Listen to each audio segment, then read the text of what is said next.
Voir la chaîne en direct 24 heures sur 24, revoir les événements et les émissions en vidéo à la demande, en accès gratuit et illimité, podcaster Conversations d'avenir et un monde de bulles, réagir et participer aux 18h et à Bouge la France. C'est sur publicsena.fr, le site de la chaîne d'information politique.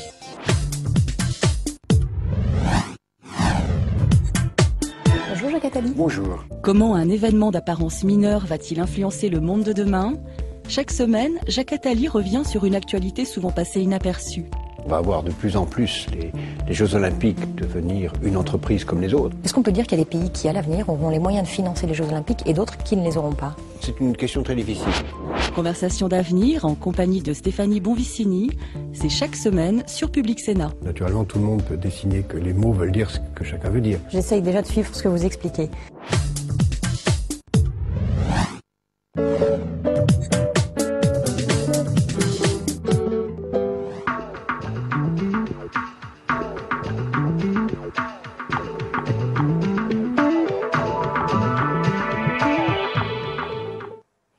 Bonsoir et bienvenue dans ce journal. À la une de l'actualité, des peines clémentes requises contre les Continentales. 7 ouvriers de l'usine de Clairoix comparaissaient pour le saccage de la sous-préfecture de Compiègne en avril dernier. Ils risquent de 3 à 6 mois de prison avec sursis. Le jugement a été mis en délibéré au 1er septembre. Alors ce procès intervient après une lutte de 4 mois, une lutte victorieuse puisque chaque salarié licencié touchera 50 000 € d'indemnité. Mais les conflits sociaux se radicalisent. Face au licenciement massif, certains salariés menacent même de faire sauter leur usine. Alain Ritchie et Anne-Sophie Bourjac. La menace est-elle payante dans les conflits sociaux? Apparemment, oui. Les salariés de l'entreprise JLG qui avaient envisagé de détruire leur production ont obtenu gain de cause. 30 000 € d'indemnité de licenciement. Idem pour les employés de Continental. Ils avaient saccagé la sous-préfecture de l'Oise et l'entrée de leur usine. Au final, ils ont obtenu leurs indemnités légales plus 50 000 €. C'est déplorable dans un pays comme la France qu'on soit obligé d'en arriver à la menace pour obtenir son dû. Et aujourd'hui, les salariés qui se retrouvent dans cette situation voient que ceux qui y sont passés avant ont eu beaucoup de mal pour obtenir indemnisation et réparation. Donc forcément, ça durcit les relations dans l'entreprise. De la séquestration de patrons à la stratégie de la bonbonne, les salariés prennent de plus en plus de risques d'être poursuivis pénalement. Mais ce n'est pas toujours gage d'efficacité en cas de passage à l'acte. En 2003, le conflit des Déhous a abouti à l'incendie de l'entreprise. Si aujourd'hui il y a un certain capital de sympathie dans l'opinion publique pour ce type de mouvement, parce qu'il concerne incontestablement, dans la crise économique que nous connaissons, des mouvements sur l'emploi, sur le chômage, il n'en reste pas moins naturellement que si on assistait à ce genre d'exaction, le capital de sympathie dans l'opinion publique risquerait de diminuer très très fortement. La multiplication des plans sociaux donne du grain à moudre à la radicalisation. La rentrée sociale risque d'être explosive. Et justement, notre question Internet du jour, menace à la bonbonne de gaz. Comprenez-vous la stratégie des salariés? Vous êtes 75% à répondre oui et vous pouvez continuer à voter sur notre site internet publicsena.fr. Après PSA, c'est au tour de Renault de s'effondrer. Les ventes mondiales ont plongé au premier semestre de 16,5% malgré la prime à la casse. Une prime qui devrait disparaître progressivement d'ici la fin de l'année. Carlos Ghosn, le patron de Renault, s'attend à une année 2010 aussi difficile que 2009. Youssouf Fofana fait appel de sa condamnation. Le chef du gang des barbares a été condamné le 10 juillet à la peine maximale, assorti d'une période de sûreté de 22 ans pour le meurtre d'Ilan Halimi. Le parquet a lui fait appel lundi dernier des 14 condamnations inférieures aux réquisitions pour ses complices. Le nouveau procès devrait se tenir d'ici plusieurs mois.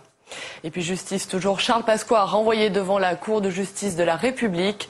La Cour de cassation a rejeté les pourvois de l'ancien ministre de l'Intérieur d'Édouard Balladur dans 3 affaires. L'actuel sénateur UMP des Hauts-de-Seine a toujours contesté les faits qui lui sont reprochés.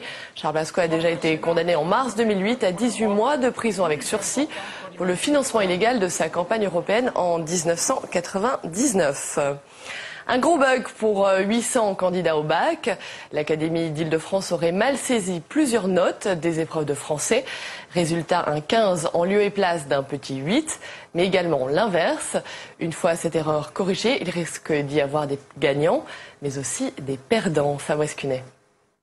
Le français, c'est une de mes matières préférées. Donc 4, c'est pas possible. 4 et 7 au bac de français. Stéphane et Diane n'en reviennent toujours pas. Ces deux lycéens sont plutôt habitués aux 13 de moyenne. Alors ce matin, ils sont venus demander que l'on vérifie leur copie après la rumeur d'une erreur de saisie. Comme j'ai eu de très bonnes notes dans le reste des matières, j'avais quand même des points d'avance. Je me suis pas pris la tête au premier abord. J'ai vu sur internet, j'ai vu 4, tout le monde en parle.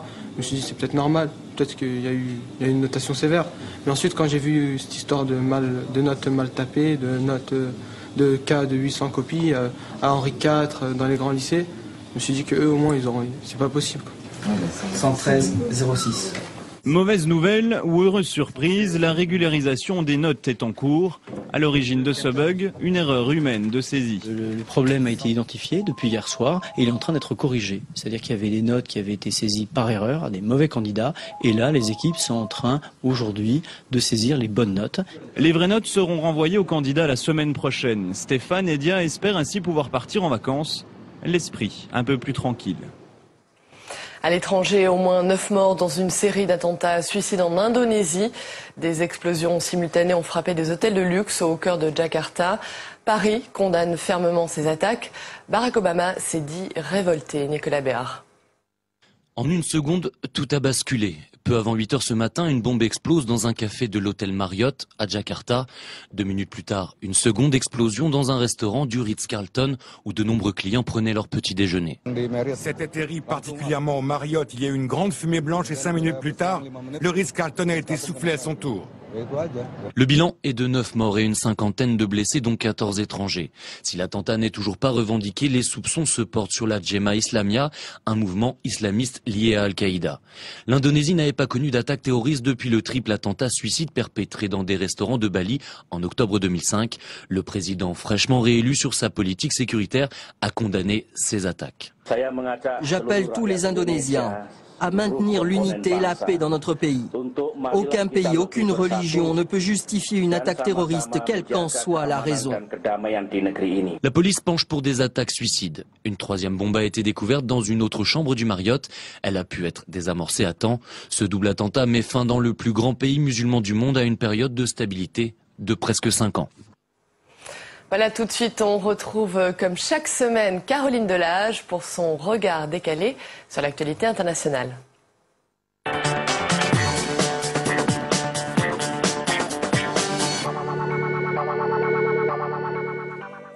Bonjour à tous, la photo de la semaine est un clin d'œil coquin. Elle fait un tabac sur Internet depuis plusieurs jours. On y voit Barack Obama très décontracté au sommet du G8 à l'Aquila en Italie, sous le regard amusé de Nicolas Sarkozy. Elle dénonçait depuis 10 ans les exactions commises en Tchétchénie. C'était l'amie d'Anna Politkovskaya, la journaliste assassinée en 2006. La militante russe des droits de l'homme, Natalia Estemirova, a été retrouvée morte en Ingouchie, tuée de 2 balles dans la tête. L'ONG Mémorial pour laquelle elle travaillait accuse directement le président tchétchène, Ramzan Kadyrov. Le président russe, Dmitry Medvedev, promet la vérité. Elle a toujours énoncé la vérité de manière ouverte et parfois très dure pour les autorités. C'est là la mission de sa profession et c'est pour cela qu'on apprécie les défenseurs des droits de l'homme, même si ce n'est pas confortable pour le pouvoir. Ce genre de crime ne doit pas rester impuni. L'homme de la semaine est Jerzy Buzek. L'ancien ministre polonais a été élu président du Parlement européen. C'est la première fois qu'un Européen de l'Est accède à cette fonction. Élection symbolique donc 20 ans tout juste après la chute du régime communiste en Pologne et 5 ans après l'élargissement de l'Europe à l'Est. Al-Qaïda menace la Chine. Pékin est accusé d'avoir réprimé les manifestations de la minorité musulmane ouïghour dans le Xinjiang. Résultat, Al-Qaïda au Maghreb menace de s'attaquer aux intérêts chinois en Afrique et dans les pays arabes. Il faut rappeler par exemple que 50 000 Chinois travaillent en Algérie. Du coup, l'armée du pays surveille très attentivement les mosquées, comme vous pouvez le voir sur ces images. Le vendeur de téléphone Nokia accusé de collaboration avec le régime iranien. Les ventes du groupe finlandais ont chuté de moitié depuis les manifestations de juin. Nokia aurait fourni à Téhéran une technologie pour effectuer des écoutes téléphoniques. Technologie utilisée pendant les manifestations notamment. Le slogan Connecting People a donc été détourné. Comme vous pouvez le voir sur cette photo, Connecting a été remplacé par Jailing qui veut dire emprisonné. Incertitude autour du sort des 2 agents français enlevés en Somalie alors qu'ils effectuaient une mission d'assistance du gouvernement dans le domaine de la sécurité. L'identité des ravisseurs n'est pas confirmée. Le ministre somalien des Affaires sociales affirme avoir pu parler à l'un d'entre eux. Tous les moyens nécessaires ont été mis en œuvre. Les ambassades françaises et américaines à Nairobi ont contacté Hassan Awis, responsable du parti Hizb el-Islam, pour s'entretenir avec lui de l'affaire des 2 otages français. Les 2 Français sont actuellement à Mogadiscio et sont en bonne santé à notre connaissance. Ils ont été kidnappés à leur hôtel alors qu'ils dormaient. Nous sommes très mécontents de ce qui s'est passé. Mais nous continuons fermement les recherches et les négociations avec leurs kidnappeurs. Et d'après ce ministre somalien, l'enlèvement des Français est lié à la détention de pirates somaliens en France. Les non-alignés avaient rendez-vous cette semaine à Sharm el-Sheikh en Égypte. De Cuba à l'Inde, en passant par le Venezuela, une 50aine de pays se sont réunis sur les bords de la mer Rouge. Au menu, la crise économique mondiale et une rencontre indo-pakistanaise. Le mouvement des non-alignés est né en 1955 en pleine guerre froide entre les blocs de l'Est et de l'Ouest. Aujourd'hui, il est plutôt divisé et son existence est remise en question. On termine par le buzz internet de la semaine. Paul Bouffard a scruté la toile pour vous. Yes We Can, ce slogan est désormais celui d'un candidat à la présidentielle mauritanienne, Kane Baba. Avant le scrutin du 18 juillet, les concurrents s'emparent de la toile. Certains préfèrent Facebook, d'autres inondent le net de vidéos pour un changement sincère. En Corée du Nord, l'annonce du cancer de Kim Jong-il fait réagir le net. La nouvelle est accueillie avec soulagement sur Twitter. Des vidéos venues du monde entier posent la question de sa succession. Ici, sur Onion TV, les parodies du dictateur se multiplient. La chaîne en ligne diffuse des reportages qui se moquent du régime.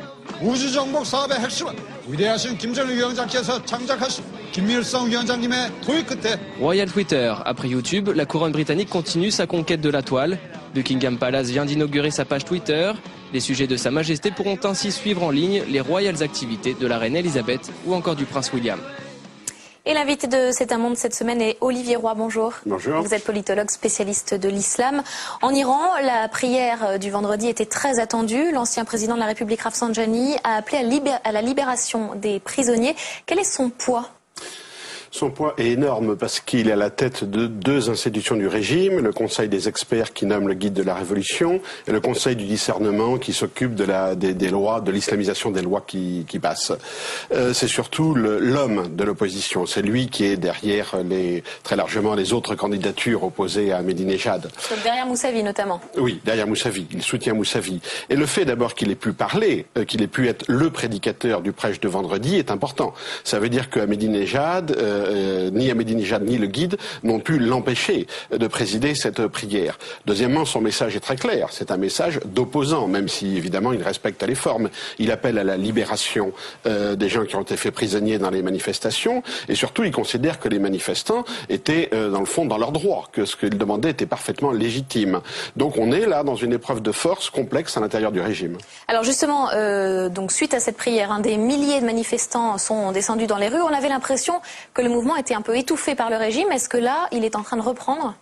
Le régime tient la rue parce que le régime a toutes les forces de sécurité et il dispose aussi de cette milice populaire issue des milieux populaires de la population, les Bassidj, qui n'hésitent pas à faire le coup de poing contre les manifestants qui appartiennent plutôt aux classes moyennes. Donc c'est dangereux de manifester, les gens le savent. Donc je pense pas qu'il faille s'attendre à voir à nouveau des centaines de milliers de manifestants descendre dans les rues. Je crois que le fait que Rafsanjani ait pu tenir un discours et un prêche d'opposition dans l'université de Téhéran est beaucoup plus important que d'éventuelles manifestations. On a vu également que Mir Hossein Moussavi, donc le challenger d'Ahmadinejad à l'élection présidentielle, voulait constituer un front politique. Est-ce que ça veut dire justement, avec le prêche de Rafsanjani, que la contestation est en train de prendre une autre tournure ? Oui, la contestation essaie maintenant de s'organiser politiquement pour défier le régime à l'intérieur des institutions. Et c'est ça justement le vrai problème pour le régime. Dans le fond, le régime préférerait des manifestants qui lancent des cailloux. Ça permettrait de les traiter de voyous et d'envoyer la police. Par contre, un front politique mené par des figures du régime, des figures historiques du régime, et qui ne contestent pas les institutions, mais prétend au contraire respecter les règles du jeu, ça je crois que c'est beaucoup plus dangereux pour l'équipe qui a triché aux dernières élections. Il faut rappeler que le clergé lui-même iranien est très divisé. En même temps, on avait l'impression que Moussavi était largement dépassé par l'ampleur des manifestations. Est-ce que là, justement, la classe politique est en train de rattraper ce mouvement? Moussavi a été un leader d'opposition, je le dirais, un peu par hasard. C'était la personne qu'on avait trouvée pour s'opposer à Ahmadinejad, et il doit son succès à sa victoire dans un débat télévisé, d'ailleurs. Donc c'est pas une personnalité charismatique. Par contre, le clergé, je dirais qu'il est pas si divisé que ça. Le haut clergé de Qom a très clairement manifesté son refus de la triche aux élections. Le problème du régime aujourd'hui, c'est qu'il perd son soutien dans le haut clergé de la ville sainte de Qom. Et ça, c'est beaucoup plus grave pour sa légitimité. Alors, très rapidement, on a vu la prudence de Barack Obama au moment des manifestations. Pas un mot sur la situation en Iran au G8. Est-ce que l'Occident a renoncé à faire pression sur l'Iran ? Il y a deux problèmes qui n'ont malheureusement rien à voir. Un qui est la démocratisation de l'Iran, et là Obama avait été très clair, il ne veut pas reprendre la politique de Bush qui est d'exporter la démocratie dans des pays autoritaires. Et puis deuxièmement, il y a la question nucléaire qui est en fait, il faut bien le dire, la vraie question pour l'Occident, c'est pas la démocratie. Et là, pour le nucléaire, Obama, comme je crois la plupart des dirigeants occidentaux, préfère négocier et faire pression sur le régime existant, c'est-à-dire sur ceux qui ont accès au programme nucléaire, pas sur des manifestants. Merci beaucoup Olivier Roy. C'était votre dernier rendez-vous avec C'est un monde. Très bon été à tous. Voilà tout de suite votre nouveau rendez-vous, les meilleurs moments de la semaine au Sénat, préparé par Delphine Girard. Juste après, ne manquez pas Bibliothèque Médicis pour une émission consacrée au bonheur. Très bonne soirée et très bon week-end à tous.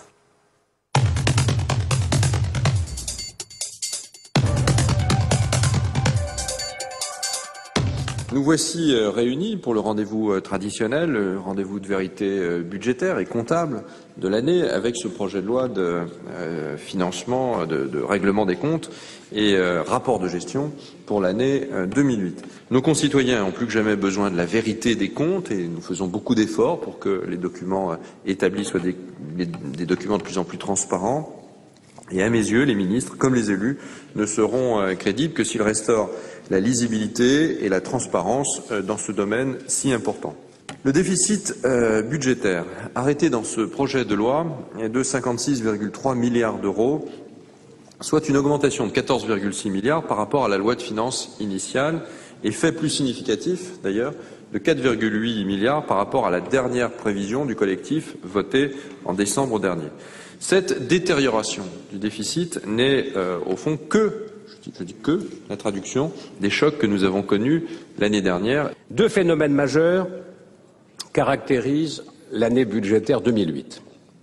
D'une part, le gonflement du déficit budgétaire, essentiellement dû à la nette chute des recettes fiscales, consécutive au brutal ralentissement de l'activité économique, mais aussi à la propension, il est vrai déjà ancienne, à accorder des allègements d'impôts non compensés. Et c'est un point sur lequel je me permets d'insister, Monsieur le Ministre. Ensuite, l'alourdissement de la charge de la dette publique, à la croissance de laquelle l'on semble se résigner, malgré la menace qu'elle constitue pour la pérennité de notre modèle économique et social. Vous avancez l'explication selon laquelle la mauvaise conjoncture économique serait la principale explication de l'état particulièrement dégradé de nos finances publiques et des décalages constatés au regard de la loi de finances initiale et des collectifs budgétaires. Pourtant, si l'on se réfère au rapport de la Cour des comptes, la réalité est bien différente. En effet, plus que les chocs de la crise et de l'inflation, ce sont bien des réformes structurelles inadaptées, à l'image de la loi TEPA, qui sont les principales responsables de ce dérapage. On a vu qu'il y avait un certain nombre de points qui pouvaient être améliorés, mais on a vu aussi des démarches constructives et on a surtout vu, compte tenu de la situation, c'est-à-dire qu'une année qui a été quand même un petit peu perturbée, qu'il y avait malgré tout une grande appétence pour passer à l'autonomie, puisque aux 20 qui existent à l'heure actuelle, une trentaine veulent s'y rajouter rapidement. Ça montre bien que la démarche intéresse les universités. Dans le choix à venir des filières de l'ensemble des étudiants, nous pensons qu'il y a un intérêt à leur donner l'information sur la façon dont va se dérouler le parcours de l'étudiant à l'université et comment va se dérouler, a priori, son intégration dans la vie professionnelle. L'ordre du jour appelle la discussion du projet de loi adopté par l'Assemblée nationale relatif à la programmation militaire pour les années 2009 à 2014 et portant diverses dispositions concernant la défense. Depuis 2 ans, nous avons lancé un mouvement de transformation extrêmement important, probablement le plus important depuis la professionnalisation. Nouvelle gouvernance, carte militaire, rationalisation de l'administration et du soutien, création des bases de défense afin d'avoir un meilleur ratio entre fonctionnement et investissement. Ce texte, mesdames et messieurs les sénateurs, est particulièrement ambitieux. C'est la première étape d'un effort de 377 milliards d'euros sur la période 2009-2014, dont 186 milliards pour la loi de programmation qui nous concerne, dont 102 pour l'équipement des forces. Ce texte est équilibré, notamment pour ce qui concerne la protection du secret de la défense nationale. Sur ce point, je crois que les travaux et les débats menés avec les parlementaires ont permis de proposer un texte qui, tout en renforçant le rôle de la CCSDN et de son président, respecte les prérogatives de l'autorité judiciaire, la sécurité juridique des investigations menées par les magistrats. Ce texte est cohérent puisqu'il traduit notre nouvelle vision globale de la défense issue du livre blanc. Alors que le projet de loi de programmation militaire a été déposé sur le bureau de l'Assemblée nationale le 29 octobre 2008, il est regrettable que sa discussion devant le Sénat intervienne aussi tard et dans la précipitation. Ainsi, le Sénat est réduit à jouer le rôle d'une simple chambre d'enregistrement, non seulement sur le texte, mais aussi sur le rapport annexé, qui reprend, vous l'avez dit, Monsieur le Ministre, les orientations du livre blanc, publié en juin 2008. Votre feuille de route, avez-vous dit. Certes, ce projet de loi de programmation a, à mes yeux, quelques avantages. Tout d'abord, pour autant que les crédits prévus seront effectivement inscrits dans les lois de finances, il donnera à nos armées la visibilité qui leur est nécessaire. Mais ces points positifs, Monsieur le Ministre, ne peuvent occulter une aspiration d'ensemble qui rompt avec l'indépendance de notre posture de défense. L'analyse de la menace reprise du livre blanc par le projet de programmation militaire à travers un concept valise, celui de mondialisation, est censé justifier la réintégration du dispositif militaire de l'OTAN, sans qu'une défense européenne autonome ait pu prendre corps en contrepartie. Je vais maintenant prononcer le discours de fin de session, bien qu'il nous reste une semaine de travail en session extraordinaire. Je ne sais s'il faut s'en féliciter, mais nous avons battu cette année le record du nombre de jours et d'heures de séance depuis le début de la Ve République. 950 heures et 124 jours, nous avons dépassé le plafond de 120 jours de séance. Au nombre moyen habituel de 5500 amendements, s'est substitué le chiffre de 11 000, dont 3 000 en commission depuis le 1er mars. 94%, mes chers collègues, des amendements adoptés dans cette Assemblée ont été retenus par l'Assemblée nationale. Nous nous sommes recentrés sur notre cœur de métier, la loi, le contrôle, la prospective. L'esprit de dialogue a prévalu au sein du groupe chargé de l'élaboration de notre règlement, sous l'égide des 2 corapporteurs, les présidents Hyest et Bernard Frimat, préférant les équilibres négociés aux solutions imposées. Nous avons fait le pari de l'intelligence collective pour l'exercice de nos nouveaux pouvoirs.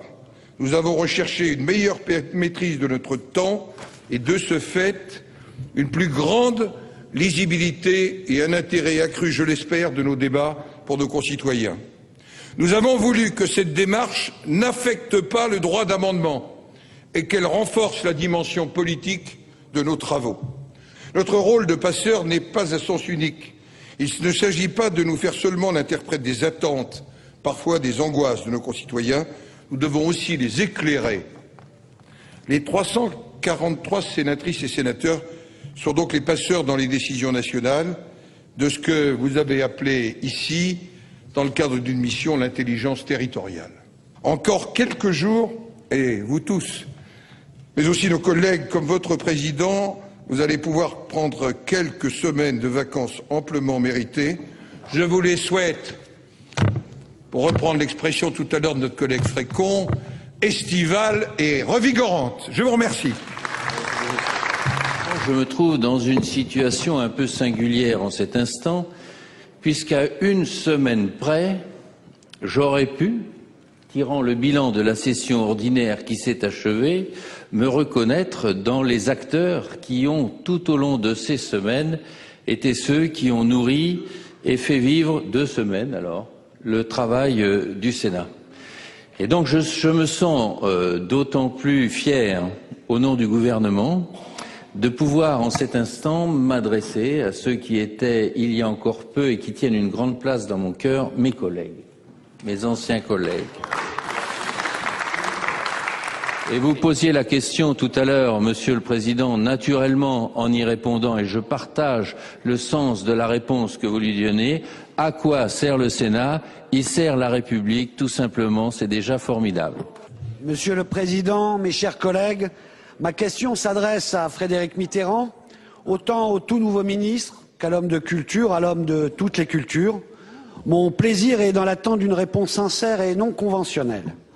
Monsieur le ministre, vous qui n'aviez pas hésité en octobre 2001 en tant que président de la commission d'avance sur recettes à apporter votre soutien à une grève au CNC, vous qui dénonciez en 1990, dans un geste fort, en direct, devant 8 millions de téléspectateurs, la paupérisation du service public, vous qui avez quitté TF1 avec fracas en 88, en affirmant avec des mots d'une rare violence, mais l'époque a changé.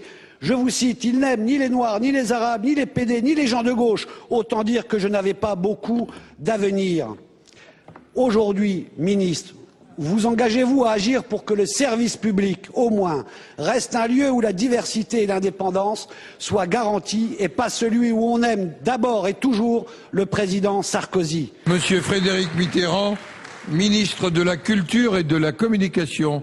Vous avez la parole, Monsieur le ministre. Monsieur le Président, Mesdames et Messieurs les sénateurs, Monsieur le sénateur David Assouline. Bon, première observation à propos de cette question en plusieurs épisodes, c'est qu'elle se construit sur un certain nombre de citations datant de ma carrière, entre guillemets, antérieure. Ce n'est pas tout à fait la même personne qui est en face de vous aujourd'hui. Cependant, je suis très sensible au fait que vous vouliez reconstituer un destin dans son intégralité. Vous savez que ce genre de préoccupations me sont chères. Une réponse à l'appui au service public a été donnée hier soir avec la diffusion, grâce à la suppression de la publicité en prime time, de La Traviata, qui a reçu 1 200 000 spectateurs. Voilà. Nous arrivons donc au terme d'un débat tronqué sur cette loi de programmation militaire 2009-2014. Débat tronqué car nous n'avons pas eu ici au Sénat de véritables discussions. Pas de véritables discussions puisque la majorité sénatoriale, cédant aux pressions du président de la République, a accepté de voter conforme, c'est-à-dire sans le modifier, le texte examiné auparavant par l'Assemblée. Cela a donné le spectacle un peu dérisoire, mais dangereux pour la démocratie, d'un gouvernement ne se donnant, comme ce matin, pratiquement pas la peine de répondre aux arguments que nous lui opposions. Nous ne voterons pas ce projet de loi de programmation militaire parce qu'il inclut certaines mesures qui résultent d'un choix idéologique contestable, choix contenu dans le livre blanc dont la pire expression est vraisemblablement la décision de la réintégration de la France dans le commandement de l'OTAN, Ainsi, nos propositions portaient sur l'Europe de la défense, à peine citée dans le projet de loi de programmation militaire.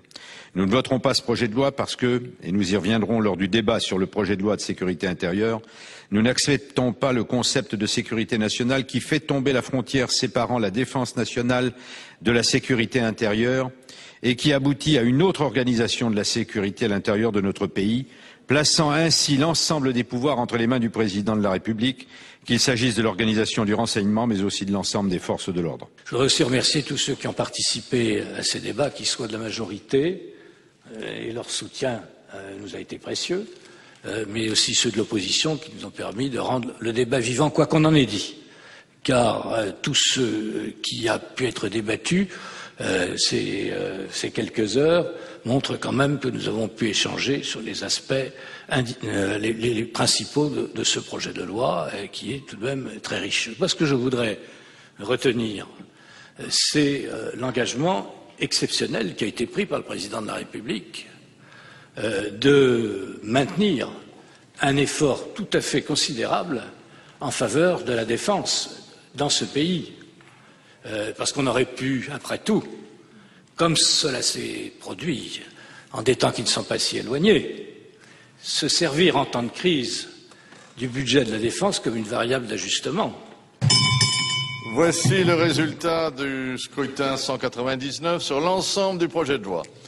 Nombre de votants 338, suffrages exprimés 331, majorité absolue 166, pour l'adoption 186, contre 145. Le Sénat a adopté. Je voudrais simplement dire que cette loi de programmation est l'achèvement d'un énorme travail qui a été mené depuis 2 ans, d'un état des lieux, d'une revue des programmes d'armement, d'une transformation et d'une mutation extrêmement importante de notre ministère. En dépit des difficultés budgétaires du pays, eh bien, la défense reste une priorité majeure pour le président de la République, pour le gouvernement et pour la majorité. Priorité majeure pour une raison très simple, c'est qu'une défense qui ne s'adapte pas, qui ne se modernise pas, qui ne s'adapte pas aux nouvelles menaces et aux nouveaux risques, c'est une défense qui est en danger. Et je crois que la loi de programmation militaire nous permettra d'évoluer pour que la France reste ce qu'elle doit être, c'est-à-dire un grand pays au service des valeurs qui sont les nôtres.